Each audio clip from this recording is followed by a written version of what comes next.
चीज़ की होती है, पर वो कीमती तब लगती है जब वो हमसे कहीं खो जाती है या छूट जाती है। आज की कहानी भी कुछ ऐसी ही है, कीमत। हमारे एक बहुत ही पुराने मित्र हैं, मिस्टर शर्मा। वो काफ़ी वर्षों पहले काफ़ी बीमार थे। सभी उन्हें देखने जा रहे थे, सो हम भी उन्हें देखने गए, क्योंकि हमारा रिश्ता औपचारिकता पर ज़्यादा आधारित होता है। यानी जो उन्हें देखने और मिलने गया वो उनका शुभचिंतक, और जो नहीं गया वो नहीं। सो हम भी सपरिवार उनसे मिलने गए, और वहाँ जाने के बाद पता चला कि उनकी एक किडनी खराब है। नौकरी छोटी, परिवार बड़ा, समस्या गंभीर थी।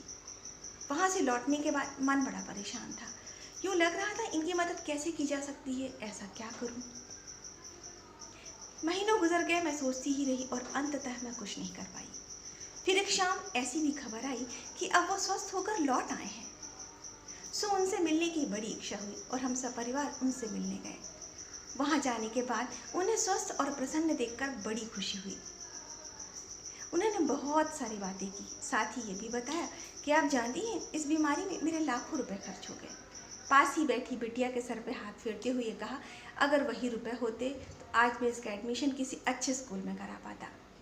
वो ना जाने और भी क्या क्या कहे जा रहे थे, लेकिन मेरा मन कहीं और ही था।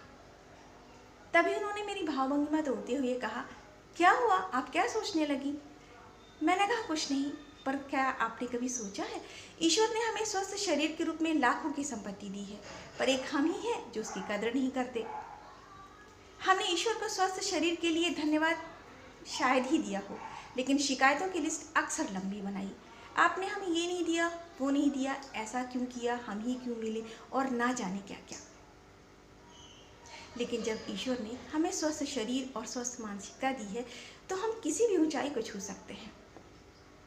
हमारे शरीर का एक हिस्सा अगर लाखों में गया, तो कल्पना कीजिए हमारे शरीर का एक एक हिस्सा कितना कीमती है, और ये पूरा स्वस्थ शरीर, इसका आकलन कीजिए।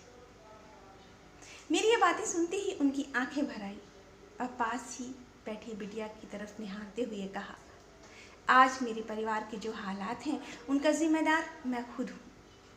मैं नशे का इतना आदी हो गया था कि मैंने कभी किसी की नहीं सुनी।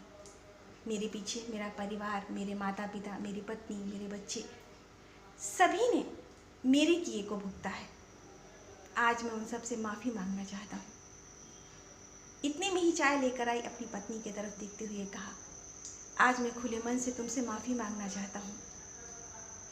हो सके तो मुझे माफ़ कर देना, पर मैं अपने जैसे उन सभी से यही कहना चाहूँगा कि नशा करना है तो अपने परिवार से करो, अपने लक्ष्य से करो, अपने उद्देश्य से करो, क्योंकि परिवार से बढ़कर कोई नशा नहीं हो सकता। आपका उद्देश्यपूर्ण जीवन ही सार्थक है। आपके ऐसा करने से उस ईश्वर को भी आप पे नाज होगा जिसने आपको इस धरती पे उतारा है। हाँ दोस्तों, जीवन अनमोल है, इसकी कीमत जानिए। आशा है आज की कहानी पसंद आई होगी।